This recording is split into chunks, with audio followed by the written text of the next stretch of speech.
Hello everyone, welcome to my YouTube channel. आज की इस वीडियो में हम बात करने वाले हैं निमोनिया के बारे में। इस वीडियो में हम पढ़ेंगे कि निमोनिया होता क्या है, उसके causes, pathophysiology, symptoms, diagnostications and management. चलिए शुरू करते हैं आज का topic. First definition, pneumonia is a acute infection and inflammation of lung parenchyma. Pneumonia क्या होता है? एक्यूट इन्फेक्शन हो जाता है और इन्फ्लामेशन होता है कि इसके अंदर लंग पेरेन्काइमा। लंग पेरेन्काइमा क्या होता है? जैसे कि एल्वोलाई हो गया, ब्रोंक्योल्स हो गया, एल्वोलर डक्ट हो गया, ये सब क्या होता है? Lung parenchyma. इनके अंदर इन्फेक्शन हो जाता है causing alveolar oxidation. Oxidation means fluid feel हो, एल्वोलाई के अंदर फ्लूइड फील हो जाता है, जिसके वजह से क्या होगा? गैसेस एक्सचेंज इम्पेयर्ड होगा एंड रेस्पिरेटरी डिस्ट्रेस या ब्रीथिंग डिफिकल्टी भी हो सकती है। जैसा कि आप इस इमेज में देख सकते हैं, ये क्या है? हमारी हेल्दी एल्वोलाई, और इसके थ्रू क्या हो सकता है? गैसेस एक्सचेंज नॉर्मल होगा, इसके अंदर कोई फ्लूइड फील नहीं है। और ये क्या है? हमारी निमोनिटिक एल्वोलाई, जिसके अंदर आप देख सकते हैं कि एल्वोलाई के अंदर क्या हो गया? फ्लूइड फील हो गया। फ्लूइड फील होने की वजह से जो गैसेस एक्सचेंज है वो प्रॉपर नहीं हो पाएगा और ऑक्सीजन की डिफिशियंसी भी हो सकती है। उसके बाद आता है इटियोलॉजी। कौन कौन से ऐसे कॉजेस के कारण हैं जिसकी वजह से निमोनिया होने के चांसेस होते हैं? तो फर्स्ट है बैक्टीरिया। बैक्टीरिया की वजह से हो सकता है, जैसे कि स्ट्रेप्टोकोकस निमोनिया, स्टेफाइलोकोकस ओरियस।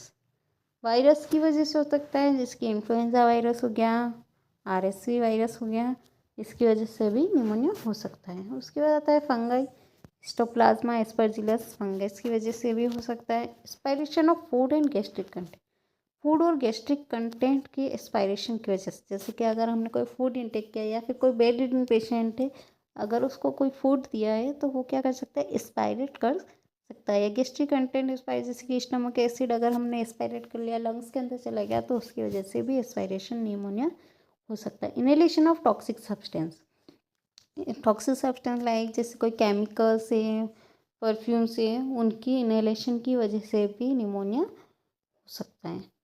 उसके बाद आते हैं रिस्क फैक्टर्स। कौन कौन से ऐसे फैक्टर्स हैं जिसके अंदर निमोनिया होने के चांसेस ज़्यादा होते हैं? जैसे कि ओल्ड एज पीपल्स है, ओल्ड एज पीपल्स में निमोनिया होने के चांसेस ज़्यादा होते हैं। स्मोकिंग, स्मोकिंग की वजह से भी हो सकता है। Chronic illness like COPD, chronic obstructive pulmonary disease, diabetes हो गया, हार्ट पेशेंट हो गए, उनके अंदर भी निमोनिया होने के चांसेस ज़्यादा होते हैं। Prolonged immobility and hospitalization, bed ridden patient है कोई या लॉन्ग टाइम से हॉस्पिटलाइज पेशेंट है, तो उनमें भी निमोनिया होने के चांसेस ज़्यादा होते हैं। इम्यूनो कॉम्प्रोमाइज, मतलब जिनके अंदर इम्यूनिटी क्या है? बहुत ज़्यादा कम है, या जैसे कि HIV पेशेंट है, कैंसर पेशेंट है, उनमें भी निमोनिया होने के चांसेस ज़्यादा होते हैं। उसके बाद आता है टाइप्स ऑफ निमोनिया। तो कौन कौन से टाइप्स होते हैं निमोनिया के? फर्स्ट है बेस्ड ऑन ओरिजिन, ओरिजिन के बेसिस पे, या कितने टाइप्स के होते हैं? 4 टाइप्स के।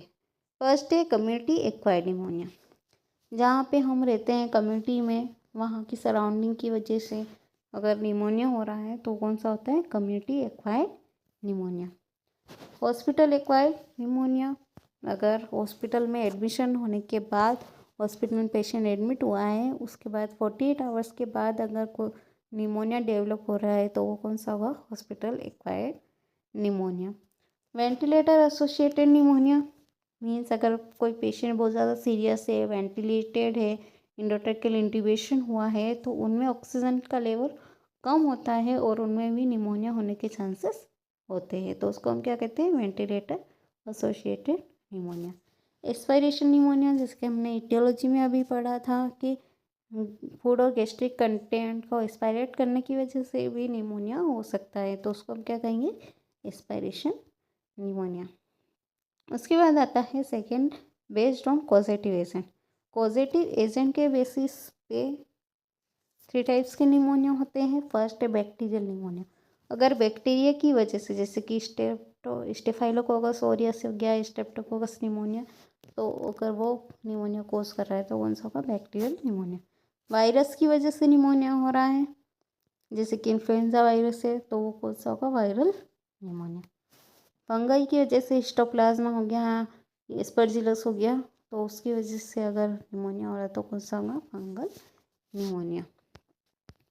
उसके बाद लास्ट आता है बेस्ड ऑन एनाटमी। एनाटमी के बेसिस पे, लोकेशन के बेसिस पे 3 टाइप्स के होते हैं। फर्स्ट है लोबर निमोनिया, मीन्स लंग्स के किसी भी लोब को अगर अफेक्ट हो रहा है, इन्फेक्शन हो रहा है तो कौन सा होता है, lobar pneumonia. Broncho pneumonia, bronchioles में एल्वेलर डक्ट्स के अंदर इन्फेक्शन होता है तो वो होता है broncho pneumonia. Interstitial pneumonia means alveoli के आसपास अगर ये एल्वेलाई है, अगर इसके सराउंडिंग स्पेसेस में इन्फेक्शन हो रहा है तो कौन सा होगा, इंटरस्टिशियल निमोनिया। उसके बाद आता है पैथोफिजियोलॉजी। इसमें हम पढ़ेंगे कि कैसे निमोनिया बॉडी के अंदर डेवलप होता है और लंग्स को अफेक्ट करता है। First aetiological, due to aetiological factors. Aetiological factors में जैसे कि बैक्टीरिया हो सकता है, वायरस हो सकता है, फंगस हो सकता है, तो उसकी वजह से क्या हो रहा है, वो माइक्रो ऑर्गेनिजम्स लंग्स के अंदर इंटर हो रहा है। इनहेलेशन के टाइम पे इंटर हुए, जैसे ही वो लंग्स के अंदर इंटर हुए तो क्या आपको होगा, इन्फ्लामेटरी रिस्पॉन्स एक्टिवेटेड, इन्फेक्शन होगा, इन्फ्लामेशन कोज होगा। इन्फ्लामेशन क्या होगा कि बॉडी के जो एंटीबॉडीज़ है वो क्या करती है, इनसे फाइट करने की कोशिश करेगी, जिसको क्या कहेंगे हम, इन्फ्लामेशन। तो वो उसकी वजह से क्या होगा, वहाँ पे पस फॉर्मेशन होगा, फ्लूइड फील होगा, alveolar capillaries become more permeable. जैसे कि ये क्या है, एल्वेलर कैपिलरीज, तो ये क्या हो, और ज़्यादा परमिएबल होगी, मीन्स उसके अंदर फ्लूइड ज़्यादा मूवमेंट करेगा। जितना ज़्यादा हो इसके अंदर फ्लूइड मूवमेंट करेगा तो सारा फ्लूइड और पल्स कहाँ फील होगा, एल्वेलाई के अंदर। और एल्वेलाई के अंदर फील होने के बाद वो किस में चेंज हो जाएगा, हार्ड डिपॉजिट्स के अंदर। हार्ड डिपॉजिट में अगर चेंज हो गया तो वहाँ पे क्या हो जाता है, गैसेस एक्सचेंज इम्पेयर्ड होगा। गैसेस एक्सचेंज इम्पेयर्ड होने से हाइपोक्सीमिया मीन्स ऑक्सीजन की डिफिशियंसी होगी, और respiratory distress means difficulty breathing हो सकती है। उसके बाद आता है साइन एंड सिम्टम्स। कौन से साइन एंड सिम्टम्स हो सकते हैं, तो फर्स्ट है फीवर एंड चिल्स, बुखार आ सकता है, चेस्ट पेन होगा, टैक्यूपनिया टैकिकार्डिया मीन्स ब्रीथिंग रेट भी हाई सकती है, पल्स भी हाई होगी। कफ विथ स्पूटम, इस कफ के साथ साथ क्या हो सकता है, बलगम आ सकता है, म्यूकस फॉर्मेशन हो सकता है, shortness of breath, breathing difficulty होगी, टिस्निया होगा, वीजिंग और क्रैकल साउंड और ऑस्कल्टेशन। जब हम पेशेंट को ऑस्कल्टेट करेंगे स्टेथोस्कोप से तो हमें क्या सुनाई देगा, वीजिंग साउंड सुनाई देगा। फटीग हो सकता है, थकान हो सकती है। उसके बाद आते हैं डायग्नोस्टिकुलेशंस। कौन कौन से डायग्नोस्टिकुलेशंस करेंगे, फर्स्ट है चेस्ट एक्सरे करवाएंगे, स्पूटम कल्चर एंड सेंसिटिविटी कराएंगे ताकि हम फाइंड आउट कर सके कौन सा कॉजेटिव एजेंट निमोनिया कॉज कर रहा है। कंप्लीट ब्लड काउंट, निमोनिया क्या है, इन्फेक्शन है तो WBC क्या होगी, हाई होगी, WBC एलिवेटेड होगी, ठीक है। Pulse oximeter, oxygen ABC, arterial blood gas analysis कराएंगे जिससे हम पता कर सकते हैं कि ऑक्सीजन सेचुरेशन कितना है। ऑक्सीजन सेचुरेशन इसमें हमें क्या मिलेगा, डिक्रीज मिलेगा। ब्लड कल्चर कराएंगे, क्यों, क्योंकि हमें पॉजिटिव एजेंट को फाइंड आउट करना है कि पॉजिटिव एजेंट की वजह से निमोनिया कोज हो रहा है। उसी के अकॉर्डिंग हम क्या करते हैं, फिर ट्रीटमेंट करते हैं।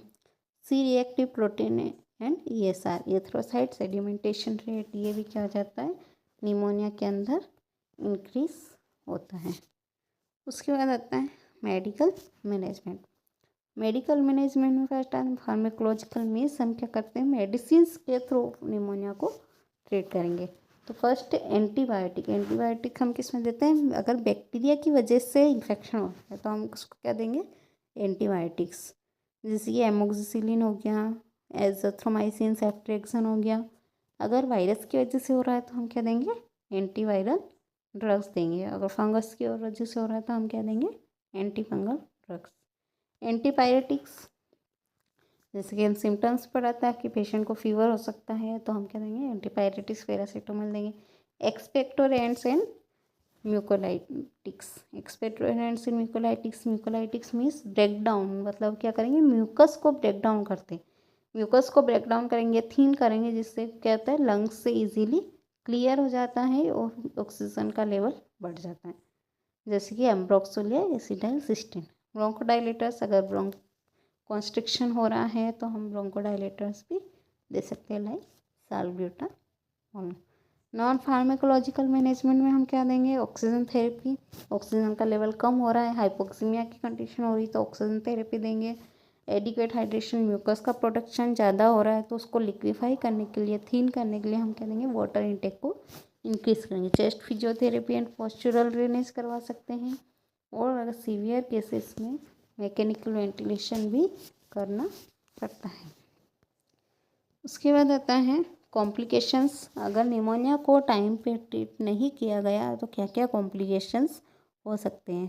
फर्स्ट प्लूरल इफ्यूजन हो सकता है, मीन्स लंग्स के अंदर क्या होगा? फ्लूइड फिल हो सकता है, लंग्स अपसेस, पस फॉर्मेशन होगा, रेस्पिरेटरी फेलियर हो सकता है, सेप्टिसीमिया, सेप्स की कंडीशन हो सकती है, एम्पाइमा मीन्स प्लूरल स्पेस के अंदर पस फॉर्मेशन भी हो सकता है। अगर हम निमोनिया को ट्रीट नहीं करेंगे तो कॉम्प्लिकेशन होने के चांसेस होते हैं। उसके बाद आता है प्रिवेंशन। क्या क्या प्रिवेंशन करेंगे हम निमोनिया के लिए? तो निमोकोकल इन्फ्लुएंजा वैक्सीनेशन करवाएंगे ताकि निमोनिया ना हो। गुड हैंड हाइजीन, हर डिसीज़ को प्रिवेंट करने के लिए सबसे मेन क्या होता है? Hand washing. हैंड वॉशिंग अगर हम प्रॉपर करेंगे तो हम क्या कर सकते हैं? निमोनिया को प्रिवेंट कर सकते हैं। Avoid smoking and exposure to air pollutants. Smoking को अवॉइड करेंगे, साथ ही साथ एयर पोल्यूटेंट्स जो कि केमिकल्स से उनको अवॉइड करेंगे, क्योंकि हमने इटियोलॉजी में पढ़ा था कि उसकी वजह से भी क्या हो सकता है? निमोनिया हो सकता है। Early treatment of respiratory infection. अगर कोई भी रेस्पिरेटरी इन्फेक्शन हुआ है तो हम क्या कर देंगे? जल्द से जल्द उसका ट्रीटमेंट करवाएंगे। Proper oral hygiene and dependent on bed ridden patient. जो भी बेड रिडन पेशेंट है, जो कि खुद से सेल्फ केयर नहीं कर सकते, तो उनकी ओरल हाइजीन को हम मेंटेन करेंगे ताकि वो कोई भी फूड या गैस्ट्रिक कंटेंट को एक्सपायरेट ना करें। आई होप आपको ये वीडियो समझ में आएगा। अगर वीडियो अच्छा लगा हो तो वो चैनल को लाइक, शेयर और सब्सक्राइब ज़रूर कीजिए। Thank you.